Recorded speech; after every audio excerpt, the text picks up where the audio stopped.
إن الحمد لله علي الذات عظيم الصفات سميع السمات كبير الشان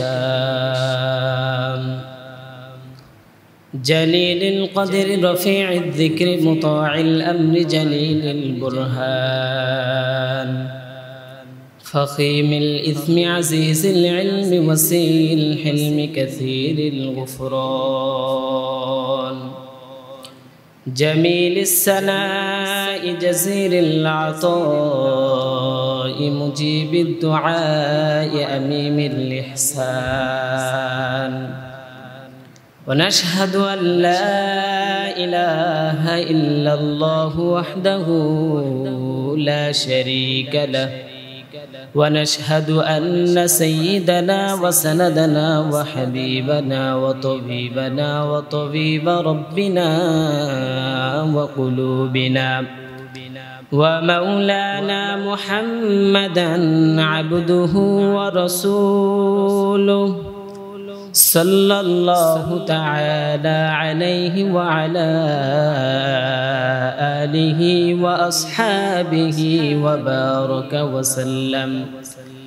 وبارك وسلم تسليما كثيرا كثيرا الذي أرسله الله تعالى بالحق بشيرا ونذيرا وداعيا إلى الله بإذنه وسراجا منيرا عما بعد فأعوذ بالله من الشيطان الرجيم بسم الله الرحمن الرحيم إن الله اشترى من المؤمنين أنفسهم وأموالهم بأن لهم الجنة صدق الله المولانا العظيم وصدق رسوله النبي الكريم وقال رسول الله صلى الله عليه وسلم من قال لا إله إلا الله دخل الجنة أو كما قال النبي عليه الصلاة والسلام وقال تعالى في شان حبيبه إن الله وملائكته يصلون على النبي يا أيها الذين آمنوا صلوا عليه وسلموا تسليما সকলেই محبة درود إبراهيم পড়ি اللهم صل على محمد وعلى آل محمد كما صليت على إبراهيم وعلى آل إبراهيم إنك حميد مجيد اللهم بارك على محمد وعلى آل محمد كما باركت على إبراهيم وعلى آل إبراهيم إنك حميد مجيد एक चश्मे ज़दन गाफिल ज़ा शाह नबाशी एक चश्मे ज़दन गाफिल ज़ा शाह नबाशी शायद का निगाहे कुनदागाह नबाशी शायद का निगाहे कुनदागाह नबाशी उल्फत में बराबर के वफा हो के जफा हो उल्फत में बराबर के वफा हो के जफा हो हर चीज़ में लज्जत है अगर दिल में मजा हो हर चीज में लज्जत है अगर दिल में मजा हो। अल्हम्दुलिल्लाह, अल्लाह पाकेर दरबारे लाखो कोटी शुक्र যে আল্লাহ সুবহানাহু ওয়া তাআলা আমাদেরকে দুনিয়াবি বিভিন্ন কাজ থেকে ফারিক করে আল্লাহ পাক আমাদেরকে এই মহামারীতে গুনাহের সয়লাবের মধ্য থেকে আল্লাহ পাক আমাদেরকে তিনার মেহমান হিসাবে কবুল করেছেন এবং তিনার পৃথিবীর মধ্যে সর্বোত্তম একটি জায়গায় সর্বোত্তম স্থানে আল্লাহ পাক আমাদেরকে কবুল করলেন। এজন্য সকলেই শুকরিয়া আদায় করে আলহামদুলিল্লাহ। दुरूद सलाम रहमतुल लिल आलमीन सय्यदुल मुरसलीन जनाब मुहम्मदुर रसूलुल्लाह सकले बोली सल्लल्लाहु अलैहि वसल्लमेर प्रति।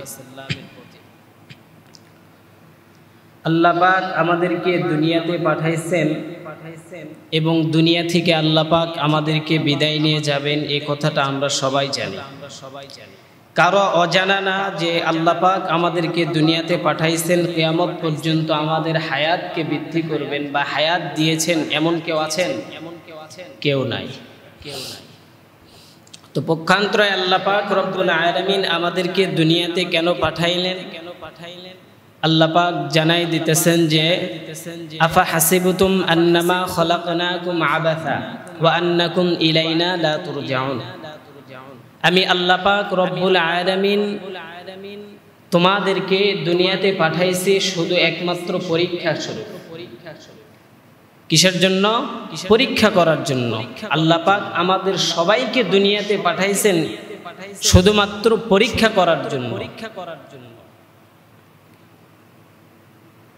তো আল্লাহ পাক দুনিয়াতে যে আমাদেরকে পাঠাইছেন পরীক্ষা করার জন্য, এই দুনিয়াতে আসার পরে আমরা কি করতেছি, এরপরে আমাদেরকে কোথা থেকে পাঠানো হয়েছে, আমরা কি করতেছি, আবার কোথায় যাব।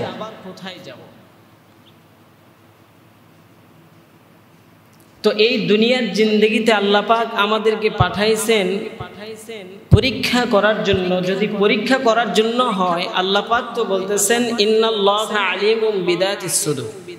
তো নিশ্চয় আমি আল্লাহ পাক মানুষের অন্তরের খবর জানি। এটা আল্লাহ পাক জানে কি জানে না? আপনি আমি দুনিয়াতে আসে কি করব, এই যে দুনিয়াতে আমরা এসেছি, আসার পূর্বে আল্লাহ পাক জানতেন কি না যে আমরা দুনিয়াতে আসে কি করব? আপনি কি করতেছেন, কি করবেন, কি খাবেন, এটা আল্লাহ পাক জানতেন কি না? জানতেন। তো আল্লাহ পাক রব্বুল আলামিন বলতেছেন তারপরেও যে আমি তোমাদেরকে দুনিয়ার জিন্দেগিতে পরীক্ষা করার জন্য পাঠাইছি। তো এই দুনিয়াতে যে আমাদেরকে পরীক্ষা করার জন্য আল্লাহ পাক পাঠালেন, তো এই পরীক্ষার জন্য আমরা দুনিয়ার জিন্দেগিতে আসলাম। তো আসার পরে আমরা আমাদের রেজাল্ট যদি ভালো না হয়, পরীক্ষায় যদি উত্তীর্ণ না হতে পারি, তাহলে আমাদের নসিবটা ভালো না খারাপ? কথা বলে না, ভালো না খারাপ? তো দুনিয়াতে আল্লাহ পাক পাঠাইছেন পরীক্ষা করার জন্য। আমাদেরকে এই পরীক্ষার মাধ্যমে কি দিবেন এটাও আল্লাহ তাআলা জানাই দিয়েছে। কুরআনুল কারীমের মধ্যে আল্লাহ পাক রব্বুল আলামিন বলতেছেন ইন্নাল্লাহা আশতারা মিনাল মুমিনিনা আনফুসাহুম ওয়া আমওয়ালাহুম বিআন্না লাহুমুল জান্নাহ। মুমিন তোমার জান এবং মাল আমি আল্লাহ পাক কিনে নিলাম, বিনিময়ে তোমাদেরকে জান্নাত দিয়ে দিলাম। সুবহানাল্লাহ। এই যে জান্নাত আল্লাহ পাক আমাদেরকে দিয়েছে, আমাদের জান মাল কিনে নিয়েছে। জান্নাত দিয়েছে বলে এখনো দিয়েছে? কথা বলেন, এখন আমাদেরকে জান্নাত দিয়েছে? দেয় নাই। আমাদের জান মাল নিয়েছে বলে এখনো নিয়েছে? নেই নাই। আল্লাহ পাক রব্বুল আলামিন বলতেছেন যে তোমাদের জান এবং তোমাদের মাল তোমাদের কাছে আমানত হিসাবে রেখেছে। কি হিসাবে রেখেছে? আমানত হিসাবে। আমার জান্নাত আমার কাছে রেখে দিলাম, তোমাদের জান এবং মাল তোমাদেরকে দিয়েছি, মানে তোমাদের কাছে আমানত হিসাবে রেখেছি। যদি আমানতের খেয়ানত করো তাহলে আমার দেওয়া জান্নাত তোমরা পাবা না, তোমাদের জান মালও আমি আল্লাহ পাক নিয়ে নিব। তোমাদেরকে যে জান্নাতটা দিতাম এটাও দিব না, তোমাদেরকে জাহান্নামের মধ্যে নিক্ষেপ করব। নাউজুবিল্লাহ।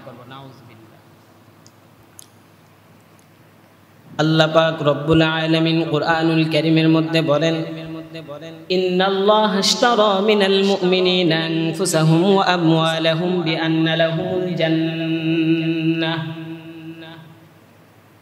আল্লাহ পাক রব্বুল আলামিন বলেন, নিশ্চয় আমি আল্লাহ পাক রব্বুল আলামিন তোমাদের জান এবং মালের বিনিময়ে তোমাদেরকে জান্নাত দিয়ে দিলাম। দুনিয়ার জিন্দেগিতে আমি মালের মালিক ছিলাম না, আমি সম্পদের মালিক ছিলাম না।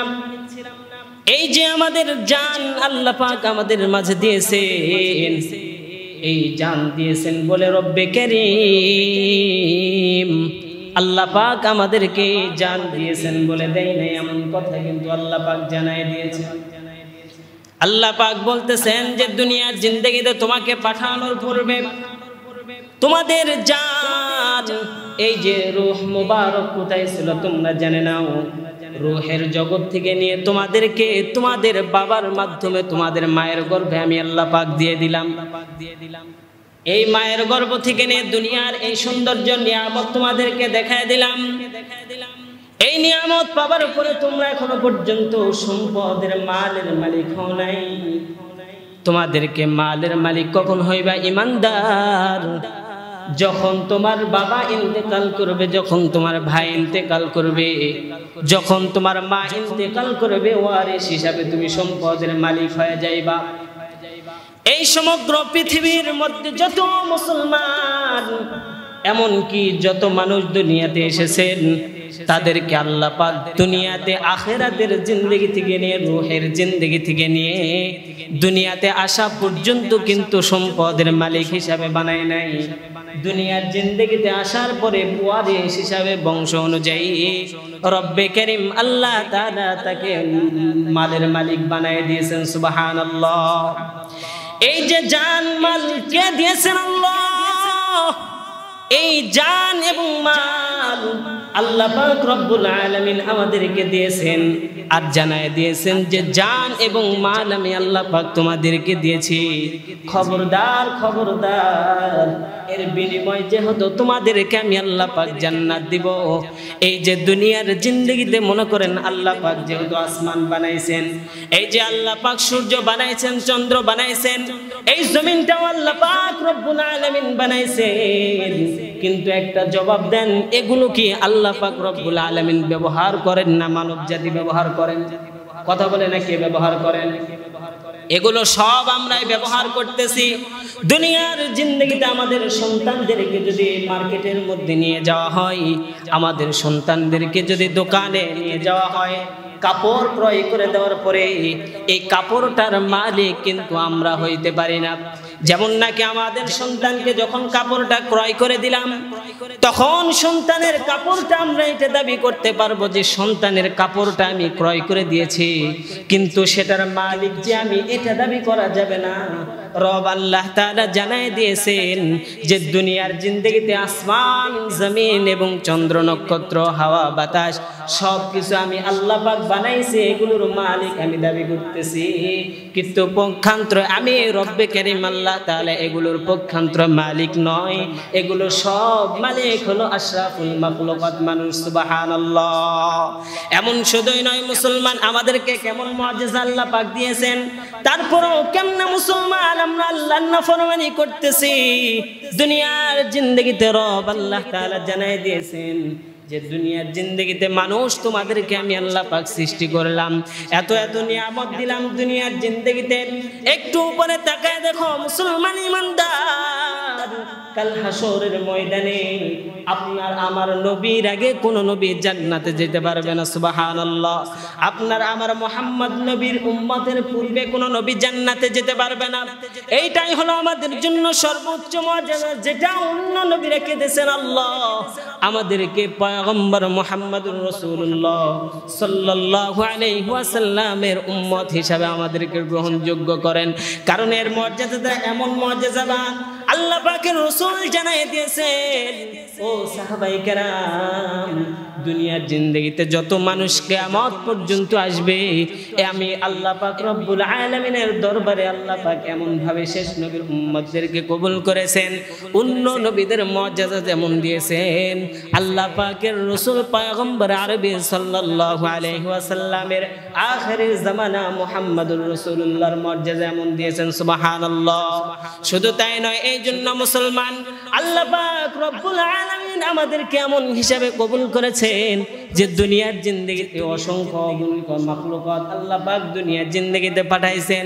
এই মাখলুকাতের মধ্যে এমন একজন মাখলুকাত আমাদেরকে বানাইছেন যেটা রব আল্লাহ তাআলা দুনিয়ার জিন্দেগিতে সব মাখলুকাতের চাইতে দামি একজন মাখলুকাত বানাইছেন। তার নাম হলো আশরাফুল মাখলুকাত। শুধু তাই নয়, এমন নবীর উম্মত বানাইছেন যে নবীর মুআজিজা সব নবীদের চাইতে উত্তম। শুধু তাই নয়, মুসলমান এমন এক ধর্ম দিলেন আমাদের জন্য। পৃথিবীর মধ্যে যত ধর্ম আল্লাহ পাক রব্বুল আলামিন দুনিয়ার জিন্দেগিতে পাঠাইছেন, এর চাইতে সর্বোত্তম ধর্ম হলো ইসলাম। আর এই মুআজিজাপূর্ণ দুনিয়ার জিন্দেগিতে যত ধর্ম আসবে, আল্লাহ পাকের এবং তার রাসূলের কাছে সবচাইতে গ্রহণযোগ্য হলো ইসলাম ধর্ম। সুবহানাল্লাহ। শুধু তাই নয়, দুনিয়ার জিন্দেগিতে তাকায় দেখেন কাফের মুশরিক বেঈমানেরা কেমন তারা দুনিয়ার জিন্দেগিতে তারা আমাদের গোলামি করে। আল্লাহ পাক জানায় দিলেন, ওমা খলাকুতুল জিন্না ওয়াল ইনসা ইল্লা লিয়াবুদুন। আমি আল্লাহ পাক রব্বুল আলামিন মানব এবং জিন জাতিকে সৃষ্টি করেছি আমি রবের গোলামি করার জন্য। আর দুনিয়াতে যত মাখলুকাত আছে, এই মাখলুকাতকে মানব জাতি আশরাফুল মাখলুকাতের গোলাম হিসাবে পাঠিয়ে দিয়েছে। সুবহানাল্লাহ। শুধু তাই নয়, কাফের মুশরিক বেঈমান নাফরমানরা কেমন তারা আমাদের গোলামি করতেছে। এই যে মাইক্রোফোনটা দুনিয়ার জিন্দেগিতে এমন কোন মুসলমানের মাথার কল্পনার মধ্যে আসে নাই যে একটা মাইক্রোফোন বানাইতে হবে, সেখান থেকে সাউন্ড বাইর হবে, আল্লাহু আকবারের ধ্বনি বাইর হবে। কিন্তু মুসলমান তাকে দেখেন ইহুদি নাসারারা বানাইতেছে, আর আমরা সেখানে দাঁড়ায় থেকে আল্লাহর নামে আজান দিতেছি। কথা বলেন ঠিক কিনা? এই দুনিয়ার জিন্দেগিতে কাফের মুশরিকদেরকেও মুসলমানদের জন্য খাদেম হিসেবে আল্লাহ পাক পাঠাইছেন। কিন্তু একটা বার চিন্তা করেন, যদি রব আল্লাহ তাআলা এত মুআজিজা দিয়ে আমাদেরকে দুনিয়ার জিন্দেগিতে পাঠায়, তাহলে মুসলমান ইমানদার, তাহলে আল্লাহ পাকের গোলামি করার জন্য আমরা কেন নাফরমানি করতেছি আল্লাহ তাআলার সঙ্গে? এই যে জান এবং মাল আমাদের কাছে যেমন ভাবে আল্লাহ পাক আমানত রেখেছেন, মুসলমান আল্লাহ পাকের আমানতের যেমন খেয়ানত করবা, দুনিয়ার জিন্দেগিতে আমানতের খেয়ানত করে যাইতেছ, মনে রাখবে একদিন আল্লাহর আদালতে দাঁড় করাতে হবে। আল্লাহ পাক রব্বুল আলামিন হাসরের ময়দানে আপনার আমার জন্য দুইটা রাস্তা দিবেন। একটা হলো ফারিকুন ফিল জান্নাহ, দ্বিতীয় নাম্বার হলো ফারিকুন ফিস সাঈর। এক নাম্বার হলো জান্নাতি পথ, যারা জান্নাতি মেহমান জান্নাতের দিকে যাইতে থাকবে, যারা নাকি দুনিয়ার জিন্দেগিতে ভালো আমল করবেন। আর আল্লাহ তাআলা জানাই দিয়েছেন দুনিয়ার জিন্দেগিতে যারা ভালো আমল করবে, আল্লাহ পাক রব্বুল আলামিন তাদের জন্য সুন্দর জান্নাত রেখেছেন। সুবহানাল্লাহ। আর যারা আল্লাহ পাকের সঙ্গে নাফরমানি করবে, এই দুনিয়ার জিন্দেগিতে রব্বুল আলামিন দুনিয়ার জিন্দেগি ত্যাগ করার সঙ্গে সঙ্গে তাদের জন্য রেখেছেন ভয়াবহ আযাবের জন্য জাহান্নাম। নাউযুবিল্লাহ। এই জন্য দুনিয়ার জিন্দেগিতে যত প্রকার ইবাদত করি না কেন, আর এই নামাজের মধ্যে সবচাইতে আপনার আমার গাফলতিটা বেশি হয় কিনা? কথা বলে না, বেশি হয় কিনা? এই দুনিয়ার জিন্দেগিতে যেহেতু রব আল্লাহ তাআলা আমাদের জান এবং মালকে দুনিয়ার জিন্দেগিতে আল্লাহর পক্ষে খরচ করার জন্য পাঠাইছেন, এই দুনিয়া আপনার আমার অর্থ দান করার জন্য। নাচ গান ইহুদিদের কালচারের পক্ষ থেকে যারা নাফরমানি করতেছে, তাদের জন্য পাঠায় নাই। রব আল্লাহ তাআলা জানাই দিলেন দুনিয়ার জিন্সের চিরবিদায় নিয়ে চলে যাইতে হবে। এই দুনিয়ার জিন্দেগিতে চিরবিদায় নিলাম, যে বিদায়টা নেওয়ার সঙ্গে সঙ্গে আল্লাহ পাক রব্বুল আলামিন আমাদের প্রতি নারাজ থাকবেন। আর যদি একবার নারাজ হয়ে যান, রব্বে কারীম আল্লাহ তাআলা যত আমল করলাম, আপনি আমি দুনিয়ার জিন্দেগিতে যা আমল করলাম, রব্বে কারীম আল্লাহ তাআলা জানায় দিয়েছেন ইমানদার, তোমরা যা আমল করবা হাসরের ময়দানে যখন ফেরেশতারা আমার আদালতে পেশ করবেন, ইকরা কিতাবাক কাফা বিনাফসিকা আল-ইয়াওমা আলাইকা হাসিবা, হাসরের ময়দানে যখন আমলনামাটা আল্লাহর আদালতে দাঁড় করানো হবে, আম্মা জান আয়েশা সিদ্দিকা রাদিয়াল্লাহু তাআলা আনহা রাসূলকে প্রশ্ন করলেন, ও পয়গম্বর, দুনিয়ার জিন্দেগিতে আমরা যেহেতু দুনিয়া ত্যাগ করে বিদায় নিয়ে চলে যাব, ইয়া রাসূলুল্লাহ, ইয়া হাবিবাল্লাহ, হাসরের ময়দানে সমস্ত মানুষগুলো কেমন আল্লাহর আদালতে দাঁড় হয়ে যাবে? রাসূলুল্লাহ সাল্লাল্লাহু আলাইহি ওয়াসাল্লাম হাওমাও করে কান্না করে ফেললেন। আর আম্মা জান আয়েশাকে ডাক দিয়ে বললেন, এ আয়েশা, শুনে নাও, কাল হাসরের ময়দানে এমন ভাবে মানুষগুলো আল্লাহর আদালতে হাজির হয়ে যাবে, বর্তমানে সিরিয়ার জমিন বা আরাফার জমিনের মধ্যে আল্লাহর আদালত হবে। আল্লাহ পাক সেখানে বসে অসংখ্য কোটি কোটি মানুষের সামনে আদালতে হিসাব নেবেন।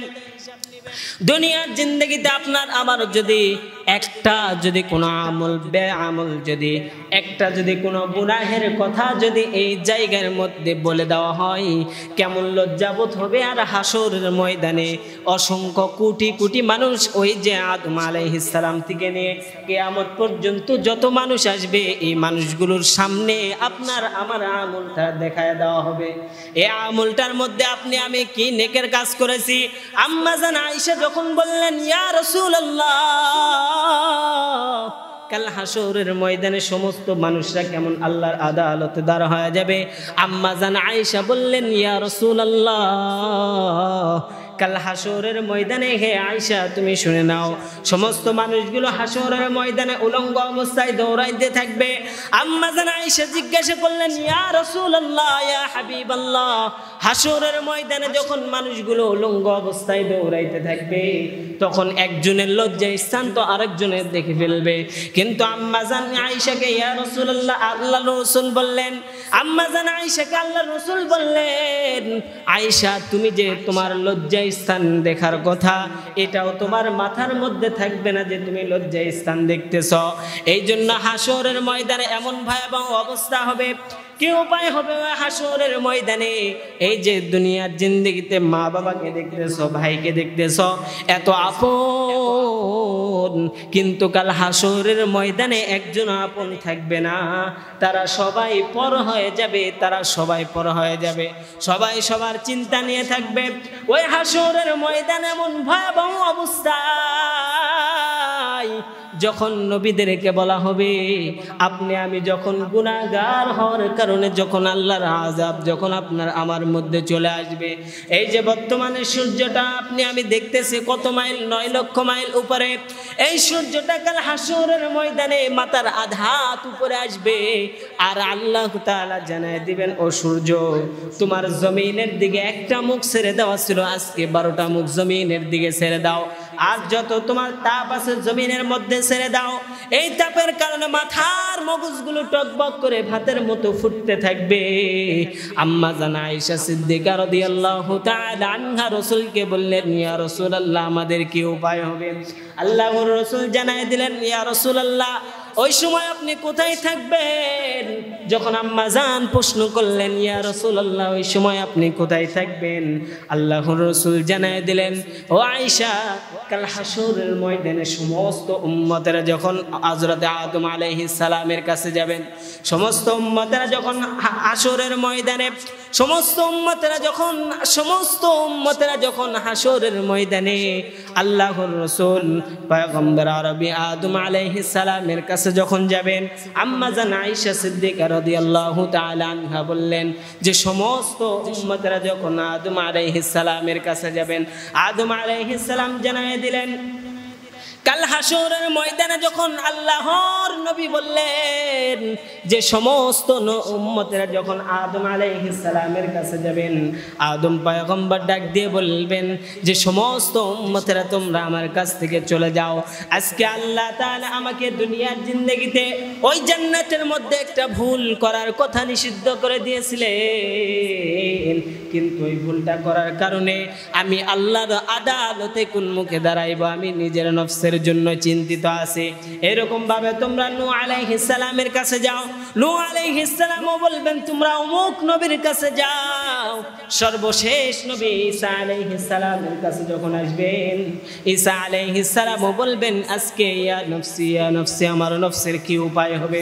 এই হাসরের ময়দানে আমার সঙ্গে আল্লাহর আদালতে কি উপায় হবে, আমার হিসাবের দরজাটা আল্লাহর আদালতে কেমন হবে। কিন্তু তুমি যাও, এমন একজন নবী তোমাদের জন্য আছে, মাকামে মাহমুদের মধ্যে যাবা, যে নবীটাকে আল্লাহ পাক রব্বুল আলামিন হাসরের ময়দানে সমস্ত গুনাহগারদের দিকে তাকাইলে যদি আল্লাহর রাগ উঠে যায়, আর আল্লাহ পাক তার নবীকে ডান দিকে বসাবেন, যার কারণে রাসূলের দিকে তাকানোর সঙ্গে সঙ্গে আল্লাহর রাগ কমে যায়। সুবহানাল্লাহ। এমন একজন পয়গম্বর আমরা পেরেছি, নবীর উম্মত হতে পেরেছি। সর্বশেষ দিন রাসূলুল্লাহ সাল্লাল্লাহু আলাইহি ওয়াসাল্লাম যখন বিদায় নিলেন, বিদায় নেওয়ার পূর্বে ফজরের নামাজের সময় আবু বকর রাদিয়াল্লাহু তাআলা আনহু নামাজের মুসল্লায় দাঁড়ায় ইমামতি করতেছিলেন। আম্মা জান আয়েশাকে জিজ্ঞাসা করলেন, রাসূলুল্লাহ সাল্লাল্লাহু আলাইহি ওয়াসাল্লাম আজকে ইমামতি কে করতেছেন? আম্মা জান আয়েশা জানায় দিলেন, পয়গম্বর আজকে আপনি নাই। সমস্ত সাহাবায়ে কেরামরা কান্নারত অবস্থায় নামাজের মুসল্লায়, ইয়া রাসূলুল্লাহ আমার বাবার জন্য, আমার বাবাকে ইমামতি দেওয়ার পরে আমার বাবার ইমামতি বানায় সমস্ত সাহাবায়ে কেরামরা পিছনের দিকে নামাজ আদায় করতেছেন। আল্লাহর রাসূল হাসি মুখে একটা কথা বলেছিলেন, কিয়ামত পর্যন্ত যত আমার উম্মত আসবে তারা যেন এইরকম ভাবে নামাজ আদায় করে নেয়। এই দুনিয়ার জিন্দেগিতে যত উম্মত আসতেছে মুসলমান আল্লাহর নবী, তারা আজ পর্যন্ত দুনিয়ার জিন্দেগিতে রাসূলের শিখানো সেই রকম ভাবে নামাজ আদায় করতেছে, ঠিক কিনা? আজ যারা এখনো পর্যন্ত নামাজের মুসল্লায় আসতে পারে নাই, তারা প্রকৃত রাসূলের আশিক বলে দাবি করে, এমনটা হইতে পারে না। নামাজের দিকেও আসে এবং রাসূলের আশিক দাবি করবে, তারাই হলো প্রকৃত রাসূলের আশিক। আর যারা বলে আমি নামাজ রোজা কিছু লাগবে না, আমি মুহাব্বতে রাসূলের প্রতি দরুদ পাঠ করি আর রাসূলের আশিক, তারা কখনোই রাসূলের আশিক হইতে পারে না, তারা রাসূলের দুশমন। এই দুনিয়াতে রাসূলের আশিক তো তারাই যারা 5 ওয়াক্ত নামাজে দাঁড়াবে, রোজা রাখবে, আল্লাহর রাসূলের গুণগান গাইবে এবং তার রাসূলের উপর দরুদ পাঠ করবে এবং রাসূলকে মহব্বত করবে অন্তর থেকে এবং দাবি করবে যে আমরাই রাসূলের প্রকৃত আশিক, ঠিক কিনা? আজকে বর্তমানে এই যে ভারতের মধ্যে একজন নাফরমান, একজন ইহুদি, সে বর্তমানে রাসূলকে কটূক্তি করার কারণে এই দিল্লির মধ্যে, গোটা দিল্লি শহরে আজকে বর্তমানে রাসূলের আশিকরা তারা দাঁড়াই গিয়েছেন যে আমাদের নবীকে, আমাদের রাসূলের ইশক, ভালোবাসার মহব্বত এই দুনিয়াতে থাকার কারণে আমি আমার উম্মতকে, আমার নবীকে ভালোবাসি বিধায় আজকে বর্তমানে তারা এমনভাবে বিক্ষোভ মিছিল বাহির করেছে, নবীর দুশমনকে দুনিয়া ত্যাগ করে বিদায় নিতে হবে, ঠিক কিনা? রাসূলের আশিক যদি আপনার আমার হয়, তাহলে আপনার আমারও ভিতরেও এমন প্রেম থাকা দরকার আছে কিনা? দরকার আছে কিনা? কথা বলে না। তাহলে রাসূলের আশিক যদি দাবি করতে হয়, তাহলে নামাজের মধ্যে আসা দরকার আছে না নাই? কথা বলে না, দরকার আছে না নাই? রাসূলের আশিক যদি দাবি করতে হয়, মুখে দাড়ি রাখা জায়েজ না না জায়েজ? কথা বলে না, জায়েজ না না জায়েজ? কাল হাসরের ময়দানে যখন উম্মতদেরকে আল্লাহর রাসূল যখন চিহ্নিত করে যখন জান্নাতের দিকে দিবেন, আয়েশা রাদিয়াল্লাহু তাআলা আনহা বলতেছেন, ইয়া রাসূলুল্লাহ আপনি তো অসংখ্য উম্মত থাকবে আপনার হাসরের ময়দানে, অসংখ্য উম্মত না, তা আপনার উম্মতদেরকে আপনি কিভাবে চিনবেন? সব নবীদের উম্মত সেখানে থাকবে, কেমনে অসংখ্য উম্মত? এক, ঈসা আলাইহিস সালাম, ইব্রাহিম আলাইহিস সালামের 2 জন নবী ছিলেন, 2 জন পুত্র ছিলেন, এক হলো ইসহাক, এক হলো ইসমাঈল। ইসহাক রহমাতুল্লাহি আলাইহি, ইসহাক আলাইহিস সালামের বংশে এসেছেন ৭০,০০০ নবী, আর আমাদের ইসমাঈল আলাইহিস সালামের বংশে এসেছেন একটা নবী। বলেন তো কোন নবীর মর্যাদা বেশি? কথা বলে না, কোন নবীর মর্যাদা বেশি হবে? ৭০,০০০ না একজনের? সেই নবীকে একটু জোরে বলেন না, সেই নবীর নাম কি? মুহাম্মাদুর রাসূলুল্লাহ সাল্লাল্লাহু আলাইহি ওয়াসাল্লাম।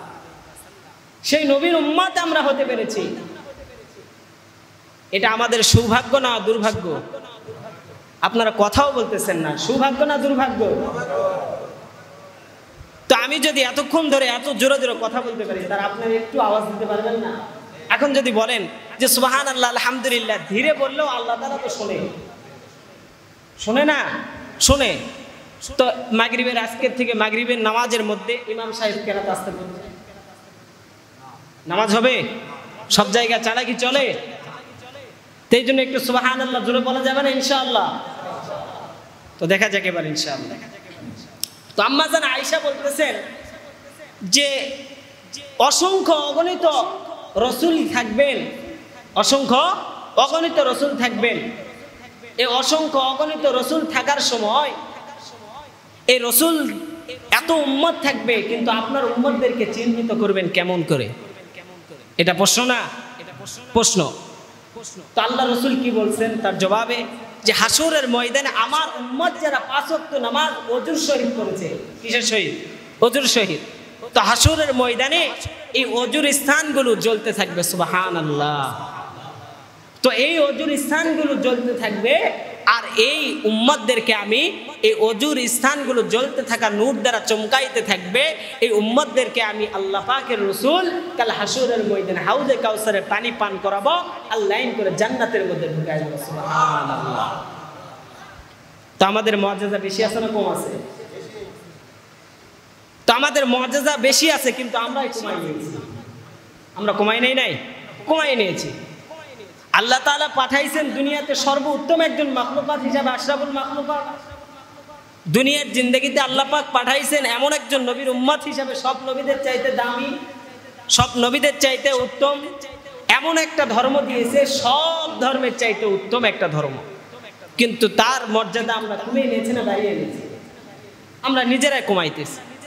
তো কাল হাসরের ময়দানে যখন আল্লাহর রাসূল যখন সমস্ত উম্মতদেরকে যখন জান্নাতের দিকে পাঠিয়ে দিবেন হাউজে কাউসারের পানি পান করাতে, হঠাৎ ফেরেশতারা পর্দা ফেলায়। উম্মত থাকা অবস্থায় হঠাৎ উম্মতরা কি ফেলাই দিবে? ফেরেশতারা কি ফেলাই দিবে?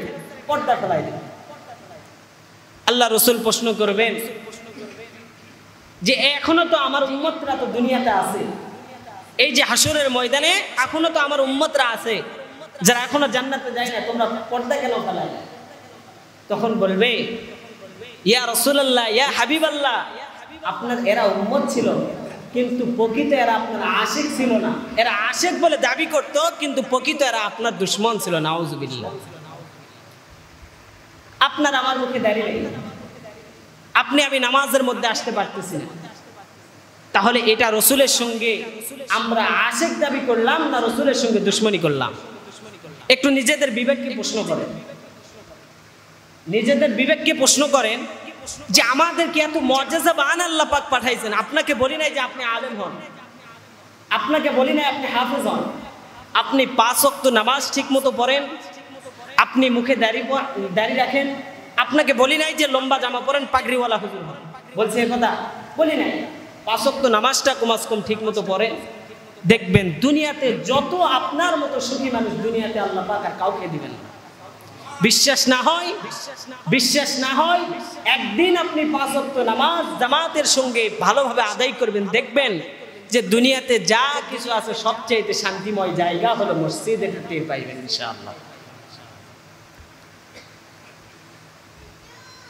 তো এই যে কথাগুলো বললাম, এই কথার মূল জায়গা যেটা কোনটা ছিল, যে মুমিন আমাদেরকে আল্লাহ পাক রব্বুল আলামিন দুনিয়াতে পাঠাইছেন, আমাদের জান এবং মালকে আল্লাহ পাক কিনে নিয়েছেন, বিনিময়ে আমাদেরকে কি দান করেছেন?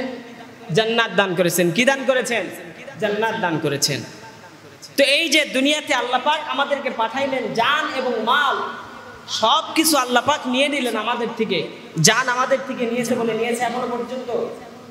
জান এখনো না মৃত্যু হওয়া পর্যন্ত আমাদের জান আমাদের কাছে রেখেছে। তো সময় আসলে আর থাকবে? সময়টা থাকবে না। এখনই আমাদের এখান থেকে কেউ বিদায় নিতে পারে, গ্যারান্টি আছে? গ্যারান্টি নাই। মৃত্যু আসবে এটা আমরা সবাই বিশ্বাস করি। তো কত পার্সেন্ট? সবাই বিশ্বাস করি। তাহলে মরণের ভয় নাই কেন? কবরের ভয় নাই কেন? আমি কিন্তু কাউকে একবারে কাউকে টার্গেট করে কিন্তু কথা বলতেছি না। আমি যেটা বলতেছি আপনাদের ভালোর জন্য বলতেছি, না খারাপের জন্য বলতেছি? ভালো না খারাপ কথা বলেন। তো ভালোর জন্য যদি বলে থাকি তাহলে কথাগুলো মানবেন না মানবেন না? মানার চেষ্টা করবেন তো ইনশাআল্লাহ। তো তাহলে যে কথা ছিলাম, আমাদের জান এবং মাল আমাদের কাছে আমানত হিসাবে রেখেছেন। আল্লাহ জান্নাত দিয়েছে বলে দিয়েছে, এখনো পর্যন্ত দেয় নাই। তো আমাদের জান এবং মালকে আল্লাহ পাক দেখতেছেন যে দুনিয়াতে যেহেতু তোমাদেরকে পরীক্ষা করার জন্য পাঠাইছি, এই জন্য তোমাদেরকে পরীক্ষা না নেওয়া পর্যন্ত তোমাদেরকে জান্নাত আর জাহান্নামের মধ্যে দিব না। আল্লাহ পাক আমাদেরকে জানতেন কিনা আমরা জান্নাতে যাব না জাহান্নামে যাব, জানতেন কিনা আগের থেকে? একটা ছাত্র যারা এখানে শিক্ষকতা করে, মাদ্রাসা হোক, স্কুল হোক, কলেজ হোক, যেখানে হোক, তারা জানে কি জানে না যে আমার এই ছাত্রটা কত নম্বরে পাশ করতে পারে?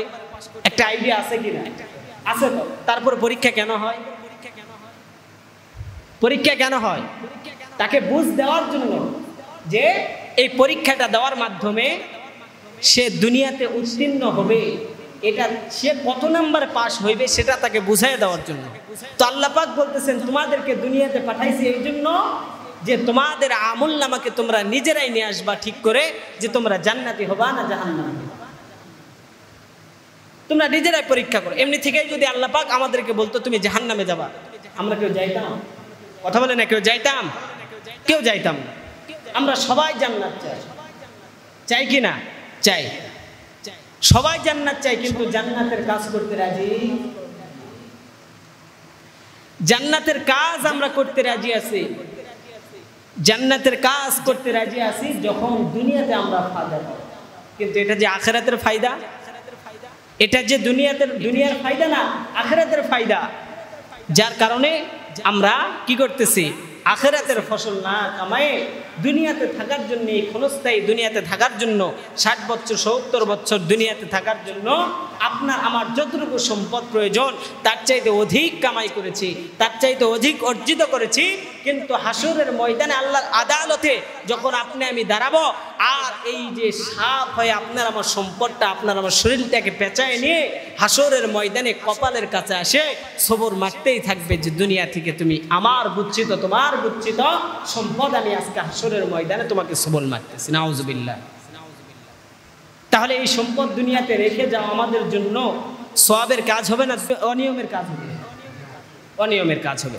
এই জন্য মুসলমান ভাই একটু আসেন চিন্তা করেন যে দুনিয়াতে যা কিছু করেছি, যা কিছু অর্জন করতেছি, সব কিছু একদিন আমাদেরকে ছেড়ে বিদায় নিয়ে চলে যাইতে হবে।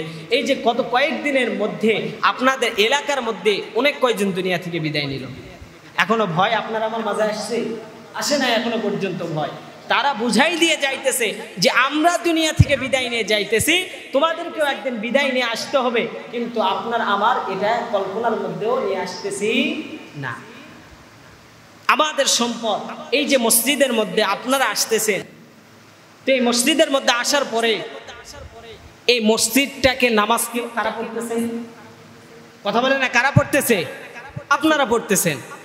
আমি এখানে আজকে আসছি, এটা কি আমি চিরস্থায়ীর জন্য না ক্ষণস্থায়ীর জন্য? ক্ষণস্থায়ী। আজকে আসি, কালকে নাও থাকতে পারি অন্য জায়গায়, কিন্তু আপনারা চিরস্থায়ী থাকবেন, মৃত্যু পর্যন্ত থাকবেন তো ইনশাআল্লাহ। তো মৃত্যু পর্যন্ত যদি আপনারা থাকেন, তো আপনাদের এলাকার মসজিদ এটা সৌন্দর্য আমি করব না আপনারা করবেন? আপনাদের তো দায়িত্ব।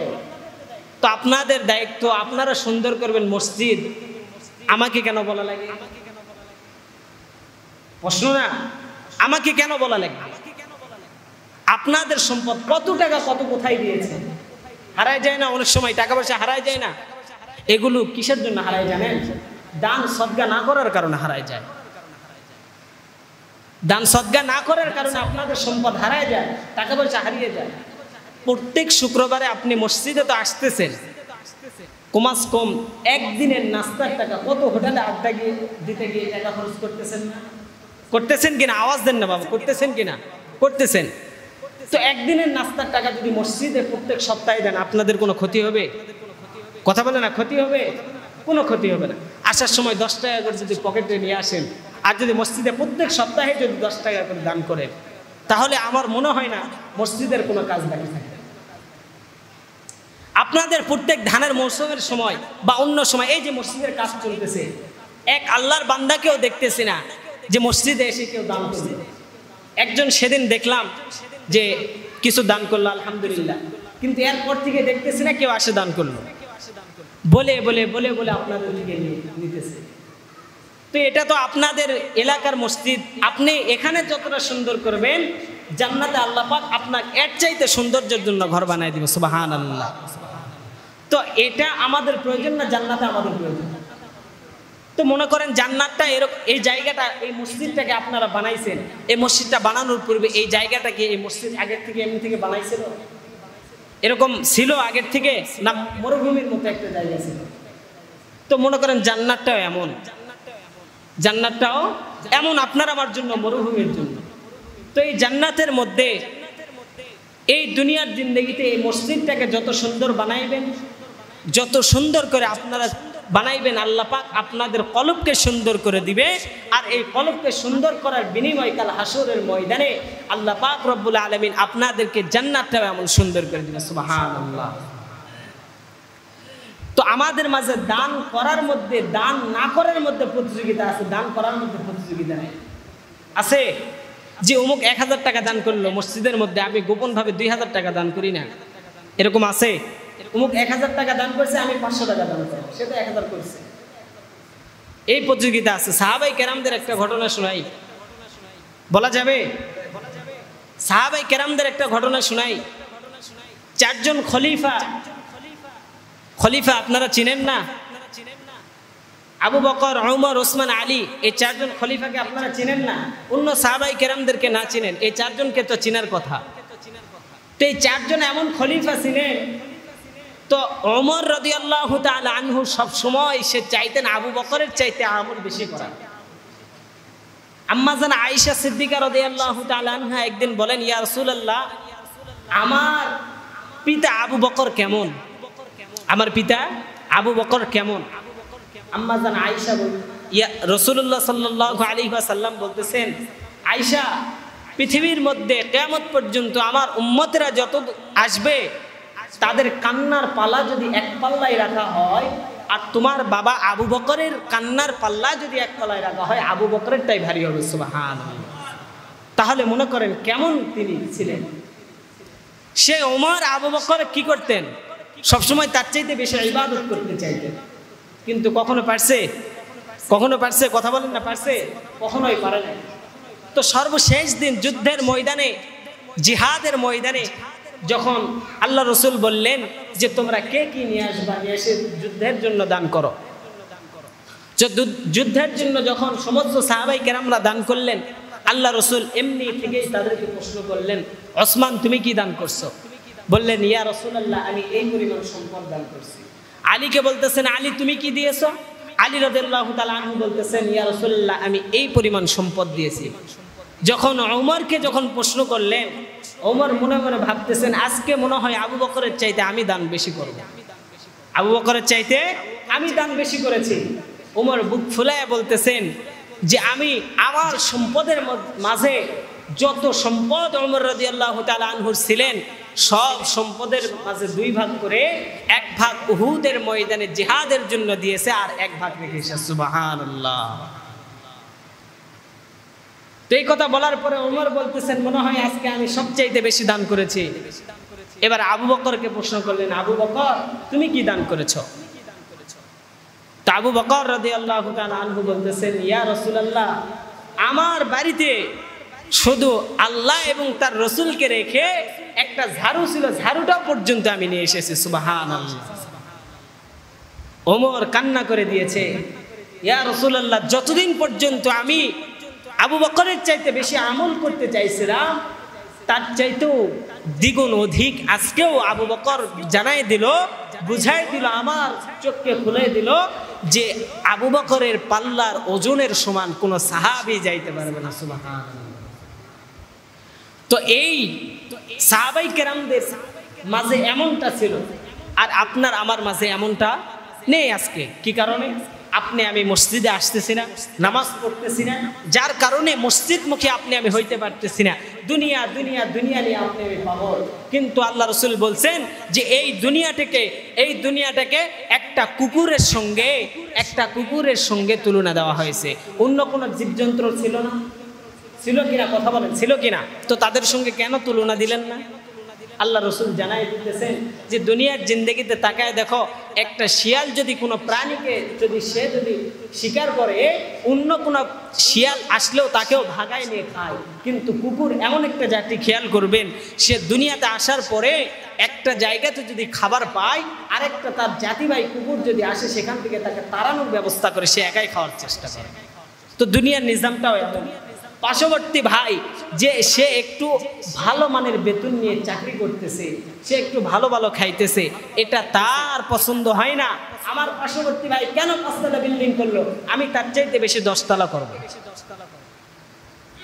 এরকমই তো কথা বলে না, এরকমই তো। তো এই জন্য মুসলমান দুনিয়া ত্যাগ করে বিদায় নিতে হবে, আমাদের দুনিয়া ছেড়ে চলে যেতে হবে।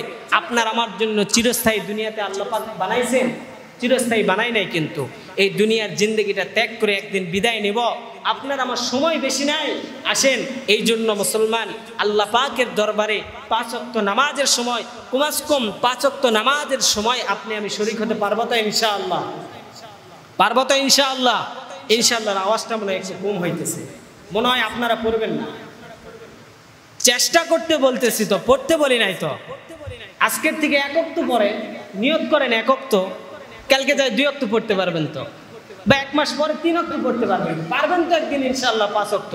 আল্লাহ পাক সকলকে 5 ওয়াক্ত জামাতের সঙ্গে নামাজ আদায় করার তৌফিক দান করে, সকলে বলে আল্লাহুম্মা আমিন। এবং পাশাপাশি এই যে আপনাদের এলাকার মসজিদ আপনারাই সৌন্দর্য করবেন, কাজ চলতেছে দিবেন, এটা তো বিফলে যাবে না। বিফলে যাবে? বিফলে যাবে না। এটা যে আমরা দুনিয়াতে কি করতে পারতেছি না, দুনিয়াতে লাভ পাইতেছি না, যার কারণে আমরা বলতেছি না। আখিরাতের জন্য আপনাকে আমাকে প্রস্তুতি নিতে হবে সদা সর্বদা। এই দুনিয়া ত্যাগ করে বিদায় নিতে হবে, এই দুনিয়া ত্যাগ করে বিদায় নিতে হবে, এটা নিশ্চিত। যেমন আপনাকে আমাকে দুনিয়া আখিরাতের মাল সামানা তৈরি করে নিয়ে এই দুনিয়াতে বিদায় নিতে হবে, এটাও জেনে রাখেন। দুনিয়ার জিন্দগিতে যত আপনি আমল করেন, যতই আমল করেন না কেন, আল্লাহর আদালতে কবুল হবে না যতক্ষণ পর্যন্ত 5 ওয়াক্ত নামাজ আপনি জামাতের সঙ্গে আদায় না করছেন। হাসরের ময়দানে সর্বপ্রথম আপনার আমার আদালতে, আল্লাহর আদালতে হিসাব হবে নামাজের। কিসের? নামাজের। আল্লাহ রাসূল বলেন আউয়ালু মা ইউহাসাবু বিহিল আবদু ইয়াউমাল কিয়ামাতিস সালাহ। কাল হাসরের ময়দানে যখন সমস্ত দুনিয়াটা গভীর অন্ধকার হয়ে যাবে, তখন আল্লাহর আদালতে একটাই হিসাব হবে, সেই হিসাবটা হলো নামাজ। কিসের হিসাব? নামাজের। এই জন্য মুসল্লি ভাই আপনি আমি জামাতের সঙ্গে 5 ওয়াক্ত নামাজ পড়ার চেষ্টা করব তো ইনশাআল্লাহ। আল্লাহ তাআলা সবাইকে জামাতের সঙ্গে 5 ওয়াক্ত নামাজ আদায় করার তৌফিক দান করে, সকলে বলে আল্লাহুম্মা আমিন। ওয়া আখির দাওয়ানা আনিল হামদুলিল্লাহি রাব্বিল আলামিন।